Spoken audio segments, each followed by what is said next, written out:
ಗದಗ ನಗರಸಭೆಯ ಮಾನ್ಯ ಅಧ್ಯಕ್ಷರು ಮತ್ತು ಎಲ್ಲ ಅಧಿಕಾರಿಗಳಿಗೆ ಧನ್ಯವಾದಗಳನ್ನು ಸಲ್ಲಿಸ್ತೇನೆ.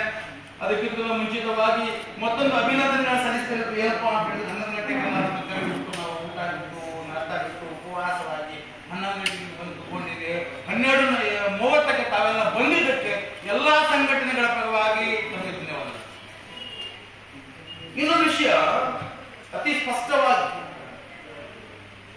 ಕಳೆದ 5 ವರ್ಷಗಳಿಂದ ನಾನು ಅಧಿಕಾರಿಗಳಿಗೆ ಮನವರಿಕೆ ಮಾಡ್ತಾ ಇದ್ದೀನಿ, ಅಧಿಕಾರಿಗಳಿಗೆ ದೂರನ್ನು ಕೊಡ್ತಾ ಇದ್ದೀನಿ ಗದಗ ಬೆಳಗ್ಗೆ ನಗರಸಭೆಯ ಸಂಯುಕ್ತ ಪದವಿ ಪೂರ್ವ ಕಾಲೇಜಿನ ಬಗ್ಗೆ 5 ವರ್ಷದಿಂದಲೂ ಕೂಡ.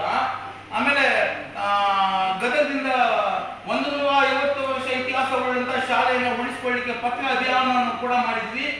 ಎಲ್ಲಾ ಅಧಿಕಾರಿಗಳಿಗೆ ಪತ್ರ ಹೋಗಿ ತಲುಪ್ತು. ಪತ್ರ ಬರೆದವನು ಪಾಪ ಪೇಪರ್ ವೇಸ್ಟ್ ಮಾಡ್ಕೊಂಡ, ಇಂಕ್ ವೇಸ್ಟ್ ಮಾಡ್ಕೊಂಡ. ಆದ್ರೆ ನಮ್ಮ ಅಧಿಕಾರಿಗಳಿಗೆ ಅಟ್ಲೀಸ್ಟ್ ತಮ್ಮ ಬುದ್ಧಿ ಬರಲಿಲ್ಲ ಅನ್ನೋದು ತುಂಬಾ ನೋವಿನ ಸಂಗತಿ.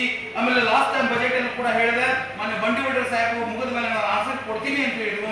ಕಳೆದ ಬಜೆಟ್ ಮೀಟಿಂಗ್ ಮುಗಿತು, ಇವತ್ತು ಮತ್ತೆ ಮೀಟಿಂಗ್ ಬಂದಿದ್ದೀವಿ, ಏನು ನಮ್ಗೆ ಆನ್ಸರ್ ಸಿಗಲಿಲ್ಲ. ನಾನು ಕೇಳಿದಂತ ಕ್ವಶನ್ ಏನಪ್ಪಾ ಅಂದ್ರೆ ಮತ್ತೊಮ್ಮೆ ರಿಪೀಟ್ ಮಾಡ್ತೀನಿ. ಭಾಷಣದಲ್ಲಿ ಮಾನ್ಯ ಅಧ್ಯಕ್ಷರು ಕಳೆದ ಬಾರಿ ಬಜೆಟ್ ನಲ್ಲಿ ಭಾಷಣದಲ್ಲಿ ಮುನ್ಸಿಪಲ್ ಹೈಸ್ಕೂಲ್ ಅಭಿವೃದ್ಧಿಗೋಸ್ಕರವಾಗಿ 25 ಲಕ್ಷ ರೂಪಾಯಿಯನ್ನು ಮೀಸಲಿಟ್ಟಿದ್ದೀವಿ, ತೆಗೆದಿಟ್ಟಿದ್ದೀವಿ ಅಂತ ಹೇಳಿದ್ರು. 25 ಲಕ್ಷ ರೂಪಾಯಿ ಭಾಷಣದಲ್ಲಿ ಎಲ್ಲ ಟಿವಿ ಮಾಧ್ಯಮಗಳಲ್ಲೂ ಬಂದಿದೆ. ಆಮೇಲೆ ಮುನ್ಸಿಪಾಲಿಟಿ ಕೊಟ್ಟಂತ ಈ ಪತ್ರದಲ್ಲೂ ಕೂಡ ಬಂದಿದೆ. ಆದ್ರೆ ಬಜೆಟ್ ನಲ್ಲಿ 5 ಲಕ್ಷ ರೂಪಾಯಿ ಇದೆ. ಅದು ಯಾಕೆ ಅನ್ನೋದು ಗೊತ್ತಾಗಿಲ್ಲ ನನಗೆ. ಭಾಷಣದಲ್ಲಿ 25 ಲಕ್ಷ ರೂಪಾಯಿ ಇದೆ, ಇಲ್ಲಿ ನಿಮ್ಮ ಬಜೆಟ್ ಲೆಕ್ಕ ಪತ್ರದಲ್ಲಿ 5 ಲಕ್ಷ ರೂಪಾಯಿ ಇದೆ. ಅಂದ್ರೆ ಜನರಿಗೆ ನಾನು 25 ಲಕ್ಷ ರೂಪಾಯಿ ಕೊಡ್ತೀನಿ ಅಂತ ಭಾಷಣದಲ್ಲಿ ಹೇಳಿ ಆಮೇಲೆ ಇದರೊಳಗೆ 5 ಲಕ್ಷ ರೂಪಾಯಿ ಕೊಡೋದು ಯಾಕೆ ಅಂತ ಕೇಳಿದಾಗ ಲಾಸ್ಟ್ ಟೈಮ್ ಕಮಿಷನರ್ ಅವರು ಮತ್ತು ಬಂಡೇಗೌಡರು ಸಾಹೇಬ್ ಅದನ್ನು ಹೇಳ್ತೀನಿ ಅಂತ ಹೇಳಿ ಇವತ್ತಿನ ಮಟ್ಟ ಆನ್ಸರ್ ಕೊಡ್ಲಿಲ್ಲ. ಆಮೇಲೆ ಇಟ್ಟಂತ 5 ಲಕ್ಷ ರೂಪಾಯಿದೊಳಗೆ 5 ಪೈಸೆ ಕೆಲಸ ಆಗಲಿಲ್ಲ ಅನ್ನೋದು ಅತ್ಯಂತ ನೋವಿನ ಸಂಗತಿ. ಆಮೇಲೆ ಆ ವಿಷಯಗಳು ಬೇರೆ ಅಭಿವೃದ್ಧಿ ವಿಷಯ ಬಗ್ಗೆ ಮಾತಾಡೋನು. ನಗರಸಭೆಯ ಅಭಿವೃದ್ಧಿಯ ಬಗ್ಗೆ ಅಂದ್ರೆ ಅಯ್ಯಗಳನ್ನು ಹೆಚ್ಚು ಮಾಡಿಕೊಳ್ಳೋದು ಹೇಗೆ, ಆದಾಯವನ್ನು ಹೆಚ್ಚು ಮಾಡಿಕೊಳ್ಳೋದು ಹೇಗೆ ಎಂಬ ವಿಷಯವಾಗಿ ಮಾತನಾಡುವುದು ಅತಿ ಅವಶ್ಯಕವಾಗಿದೆ. ಆದ್ರೆ ಅಭಿವೃದ್ಧಿ ಹೆಚ್ಚಾಗಬಹುದು, ಆದಾಯ ಹೆಚ್ಚಾಗಬಹುದು. ಆದ್ರೆ ಆದಾಯದ ಮೂಲಗಳನ್ನು ಅಧಿಕಾರಿಗಳು ತಮ್ಮ ಲಂಚಕ್ಕಾಗಿ ಉಪಯೋಗ ಮಾಡಿಕೊಂಡ್ರೆ ಮುನ್ಸಿಪಾಲಿಟಿಗೆ ಆದಾಯದಿಂದ ಆಗಲಿ. ಇಲ್ಲಿ ನಾವು ನೋಡ್ತೀವಿ, ಬೀದಿ ದೀಪಗಳ ನಿರ್ವಹಣೆ ಆಗ್ಬೋದು, ಬಾಡಿಗೆ ವಸೂಲಾತಿ ಆಗ್ಬೋದು. ಈ ಬಗ್ಗೆ ಗದಗ ಕಮಿಷನರ್ಗಳು ಇಲ್ಲಿ ಕೆಲಸ ಮಾಡಿದಂತ ಕಮಿಷನರ್ಗಳು ಯಾವುದೋ ಒಂದು ಲಪಡದೊಳಗೆ ಭ್ರಷ್ಟಾಚಾರಗಳು ಸಿಕ್ಕೊಂಡಿದ್ದರಿಂದ ಅಮಾನತಾಗಿ ಹೋಗೋವೆ. ಸೊ ಗದಗ ಅಂತ ಹೇಳಿದ್ರೆ, ಗದಗ ಮುನ್ಸಿಪಾಲಿಟಿ ಅಂತ ಹೇಳಿದ್ರೆ ಲಂಚ ತಿನ್ನುವಂತ ಒಂದು ವೇದಿಕೆ ಆಗೋಗ್ಬಿಟ್ಟಿದೆ.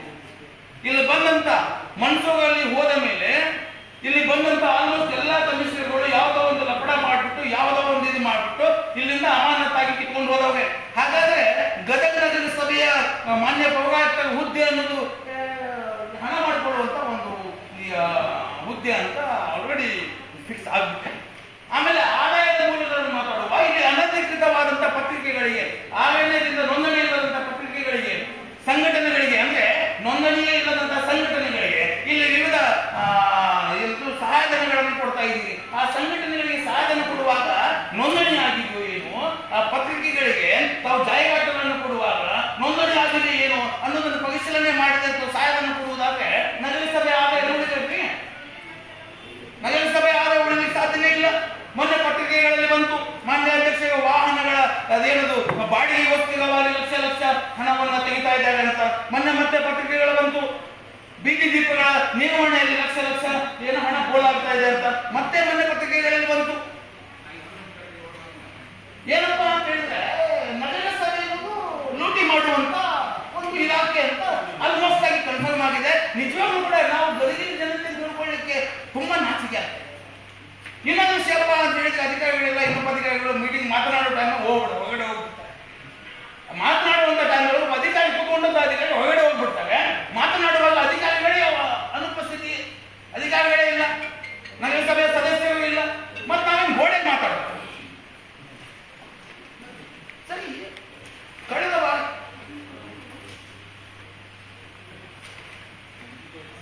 ಬಾರಿಯೂ ಕೂಡ ಕನಿಷ್ಠ 5 ವಿಷಯಗಳನ್ನು ನಾನು ಮಂಡನೆ ಮಾಡಿದೆ. ಆ 5 ವಿಷಯಗಳ ಬಗ್ಗೆಯೂ ಕೂಡ ಮಾನ್ಯ ಕಮಿಷನರ್ ಸಾಹೇಬರು ಮತ್ತು ಬಂಡಿವಡ್ಡರ್ ಸಾಹೇಬರು ಎಲ್ಲರೂ ಕೂಡ ಆನ್ಸರ್ ಕೊಡ್ತೀವಿ ಅಂತ ಹೇಳಿದ್ರು. ಇವತ್ತಿನ ಮಟ್ಟನ್ನು ಆನ್ಸರ್ ಕೊಡಲಿಲ್ಲ. ಅದನ್ನು ನಾನು ಮತ್ತೊಮ್ಮೆ ಗಮನ ಮಾಡ್ತೀನಿ. ಒಂದು ಮುನ್ಸಿಪಲ್ ಹೈಸ್ಕೂಲಿನ ಅಭಿವೃದ್ಧಿ ಆಗಲೇಬೇಕು. ಕನಿಷ್ಠ 150 ವರ್ಷ ಇತಿಹಾಸ ಇರುವಂತಹ ಸ್ಕೂಲು. ಲಾಸ್ಟ್ ಟೈಮ್ ಕೂಡ ಹೇಳಿದ್ರೆ ಮಕ್ಕಳಿಗೆ ಪ್ರವಾಸ ಕಳಿಸಲಿಕ್ಕೆ ಈ ತಿಂಗಳ ಕೊನೆ ಅಂತೇಳಿ. ಆದ್ರೆ ನಗರಸಭೆ ಅಷ್ಟೇ ಅಪ್ಲಿಕೇಶನ್ಗಳನ್ನ ಮಕ್ಕಳ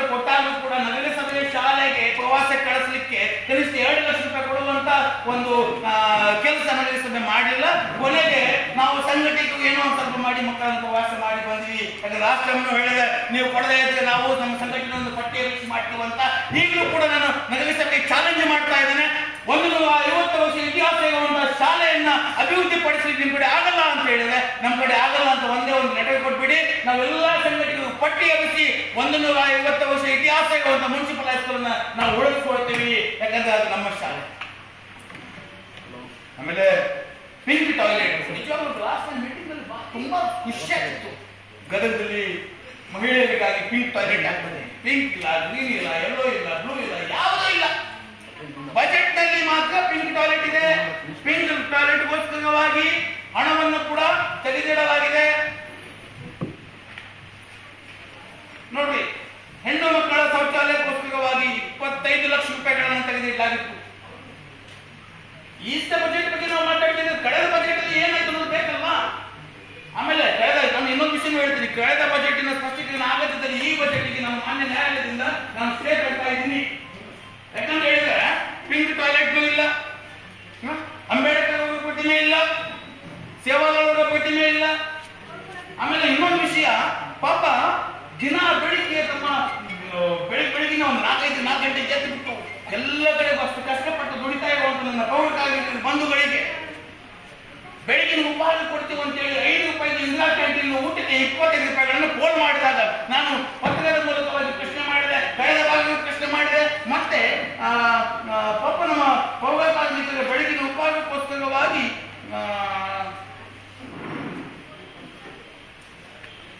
ಎಷ್ಟು ಮೀಸಲಿಟ್ಟಿದ್ರು ಹೋಗ್ತದೆ. ಬೆಳಗಿನ ಉಪಹಾರಕ್ಕೋಗಿ 39 ಲಕ್ಷಗಳನ್ನು ತೆಗೆದಿತ್ತು. 39 ಲಕ್ಷಗಳನ್ನ ಪೌರ ಕಾರ್ಮಿಕರ ಬೆಳಗಿನ ಉಪಹಾರಕ್ಕಾಗಿ ತೆಗೆದಿಟ್ಟಿದ್ರಿ. ನಾನು ಪ್ರಶ್ನೆ ಮಾಡಿದ್ದು, ಇಂದಿರಾ ಕ್ಯಾಂಟೀನ್ ಒಳಗೆ 5 ರೂಪಾಯಿ ಊಟ ಸಿಗ್ತೈತೆ ಅಂತ ನನಗೂ ಗೊತ್ತು, ಸಿದ್ದರಾಮಯ್ಯನಿಗೂ. ಆಗ ನಮ್ಮ ಗದಗ ಮುನ್ಸಿಪಾಲಿಟಿದವರು ಇಂದಿರಾ ಕ್ಯಾಂಟೀನ್ಗೆ 25 ರೂಪಾಯಿ ಕೊಡ್ತಾ ಇದ್ದಾರೆ ಅನ್ನೋದು ನಿಜವಾಗ್ಲೂ ಕೂಡ ನಾಚಿಕೆಗೇಡಿನ ಸಂಗತಿ. ಎಂತ ಊಟ ತಿನ್ನಲಿಕ್ಕೆ ಲಾಯಕ್ಕಿಲ್ಲ ಅಂತ ಊಟ. ಆ ವಿಷಯದ ಬಗ್ಗೆ ನಾನು ಕಮಿಷನರ್ಗೆ ಹೇಳಿದೆ, DC ಅವರಿಗೆ ಹೇಳಿದೆ. DC ಅವರು ಹೇಳಿದ್ರು, ನಾನು ತಕ್ಷಣವಾಗಿ ನಮಗೆ ಕೊಡ್ತೀನಿ. ಮತ್ತೆ ಅಭಿವೃದ್ಧಿ ಆಗುತ್ತೆ. ಆಮೇಲೆ ಆದಾಯ ಹೆಚ್ಚಿಸಲಿಕ್ಕೆ ಈ ಬಾರಿ ನಾನು ಒಂದು ಸಲಹೆಯನ್ನು ಕೊಡಲಿಕ್ಕೆ ಇಷ್ಟಪಡ್ತಾ ಇದ್ದೀನಿ. ಒಬ್ಬ ಮನುಷ್ಯನಿಗೆ ಒಂದು ಮನೆ ಸಾಕು, 4-5 ಮನೆಯ ಅವಶ್ಯಕತೆ ಇಲ್ಲ. ಒಬ್ಬ ಮನುಷ್ಯನಿಗೆ ಒಂದು ಮನೆ ಸಾಕು, 4-5 ಮನೆ ಅವಶ್ಯಕತೆ ಇಲ್ಲ. ಆ 4-5 ಮನೆಗಳನ್ನು ನಾವು ಬಾಡಿಗೆ ಕೊಡ್ತಾ ಇದ್ದೀವಿ. ಕೆಲವೊಮ್ಮೆ 1,000 ರೂಪಾಯಿ ಬಾಡಿಗೆ ಕೊಡ್ತೀವಿ, ಕೆಲವೊಮ್ಮೆ 10,000 ರೂಪಾಯಿ ಬಾಡಿಗೆ ಕೊಡ್ತೀವಿ, 15,000 ರೂಪಾಯಿ ಬಾಡಿಗೆ ಕೊಡ್ತೀವಿ. ಸೊ ಆ ಬಾಡಿಗೆ ಕರವನ್ನ ವಸೂಲಿ ಮಾಡಬೇಕು. ಇಂತಿಷ್ಟೇ ಬಾಡಿಗೆ ಕೊಡಬೇಕು, ಇಂತಿಷ್ಟೇ ಬಾಡಿಗೆ, ಇಂತಿಷ್ಟೇ ಸಮಯದ ಒಂದು ಅಗ್ರಿಮೆಂಟ್ ಮಾಡ್ಕೊಳ್ಬೇಕು ಬಾಡಿಗೆದಾರನೊಂದಿಗೆ ಅನ್ನೋದನ್ನ ಒಂದು ಇಂಪ್ಲಿಮೆಂಟ್ ಮಾಡಿ ಮನೆ ಬಾಡಿಗೆ ಕರವನ್ನ ವಸೂಲಿ ಮಾಡುವ ಮೂಲಕವಾಗಿ ನಮ್ಮ ಗದಗ ಬೆಟಗೇರಿಯ ನಗರಸಭೆಯ ಆದಾಯವನ್ನು ಹೆಚ್ಚಿಸಬಹುದು. ಎರಡನೇದಾಗಿ ನಾನು ಇಷ್ಟೇ ಡಿಸ್ಕೌಂಟ್. ಆವಾಗಿಂದ ಗದಗದಲ್ಲಿರುವಂತಹ ಮುನ್ಸಿಪಾಲಿಟಿ ಆಸ್ತಿಗಳು, ಕಾಂಪ್ಲೆಕ್ಸ್ಗಳು ಬಾಡಿಗೆಗಳು.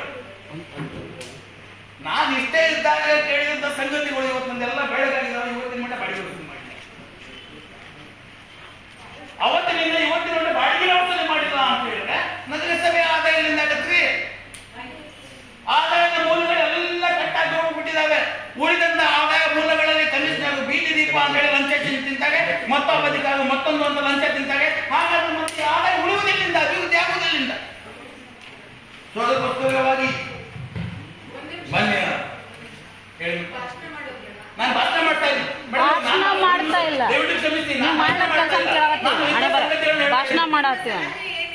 ನಾನು ಸಲಹೆ ಕೊಡ್ತಾ ಇದ್ದೀನಿ. ಪ್ರತಿ ಸಲ ಸಲಹೆ ಕೊಟ್ಟಿಲ್ಲ, ಭಾಷಣ ಮಾಡಿ ನೀವು 25 ಲಕ್ಷ ರೂಪಾಯಿ ಕೊಟ್ಟಿದ್ದೀನಿ ಮಾಡಿದ್ ನೀವು. ಅಲ್ಲಲ್ಲ, ಅಲ್ಲಿ ಭಾಷಣ ಮಾಡ್ತಾರೆ. ಅಲ್ಲ, ಅಲ್ಲಿ ಮಳೆ ಬಂದಾಗ ಮಣ್ಣು ಹಾಕ್ಲಿಕ್ಕೆ ಲೈಕ್ ಇರ್ಲಿಲ್ಲ ಇವರಿಗೆ. ಅಲ್ಲಿ ನಾವು ಮಣ್ಣು ಹಾಕ್ಸಿದ್ವಲ್ಲ ಸ್ಕೂಲಿಗೆ. ಭಾಷಣ ಅಂತ ಅದು ಏನ್ ಮಾಡಿರಿ ಅದನ್ನ ಫಸ್ಟ್ ಹೇಳಿ ನೀವು. ಅಲ್ಲಿ ಮಳೆ ಬಂದಾಗ ಹೋಗಿ ಕುಂದ್ರಲ್ಲಿ ಮಕ್ಕಳ ಜೊತೆ ಗೊತ್ತಾಗುತ್ತೆ ನಿಮ್ಗೆ. ಮಳೆ ಬಂದಾಗ ಅಧ್ಯಕ್ಷರೇ, ಅಲ್ಲಲ್ಲ ಅಧ್ಯಕ್ಷರೇ, ಅಲ್ಲಿ ಮಳೆ ಬಂದಾಗ ನಮ್ಮ ಮಕ್ಕಳು ಮಳೆಯಲ್ಲಿ ಕೂಡ್ತಾರಲ್ಲ ಅಧ್ಯಕ್ಷರೇ. ಅದೇ ನಮ್ಗೆ ಅದನ್ನ ಅಭಿವೃದ್ಧಿ ಏನಾಗಿದೆ ಅಂತ ಹೇಳಿ ಮೇಡಮ್. ನಮ್ಮ ಸ್ಕೂಲ್ದ ಅಭಿವೃದ್ಧಿ ಹೇಳಿ, ನಮ್ಮ ಸ್ಕೂಲ್ದ ಅಭಿವೃದ್ಧಿ ಹೇಳಿ. ಪಿಂಕ್ ಟಾಯ್ಲೆಟ್ ಬೇಡ, ನಮ್ಮ ಸ್ಕೂಲಿಂದ ಕೇಳ್ರಿ, ನಮ್ಮ ಸ್ಕೂಲ್ ಅಭಿವೃದ್ಧಿ ಏನ್ ಮಾಡ್ಯಾರ ಇವ್ರ ಅಂತ ಹೇಳಿ. ಮಳೆ ಬಂದಾಗ ಮಕ್ಕಳ ಜೊತೆ ಇವ್ರನ್ನ ಕುಂದ್ರಿಸೋಣ, ಗೊತ್ತಾಗುತ್ತೆ. ಆ ಚಾವಣಿ ಸೋರ ಕಟ್ಟಿದ ಅದ್ರ ಕೆಳಗೆ ನಮ್ಮ ಮಕ್ಕಳು ಕೂಡ್ತಾರ ಶಾಲೆಯಾಗ. ಅದನ್ನ ಸ್ವಲ್ಪ ಶಾರ್ಟ್ ಆಗಿ ಕೊಡ್ರಿ, ಯಾಕಂದ್ರೆ ಇಷ್ಟು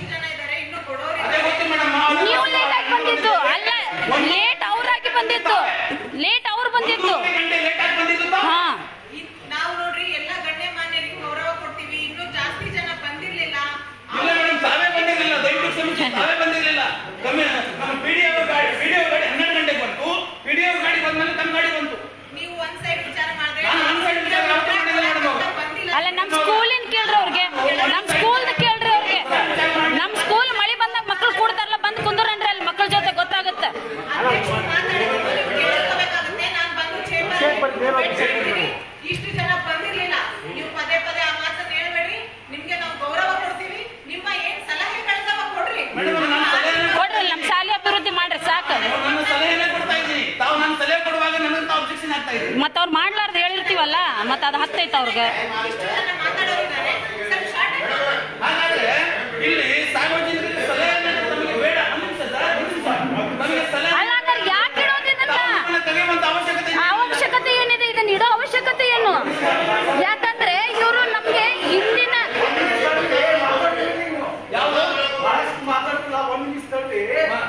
ಅವರು ಯಾಕೆ ತಡವಾಗಿ ಬಂದಿರೋ ಅನ್ನೋದಕ್ಕೆ ಪ್ರಾರಂಭದೊಳಗೆ ಸ್ಪಷ್ಟೀಕರಣ ಕೊಟ್ಟರೆ ಪದೇ ಪದೇ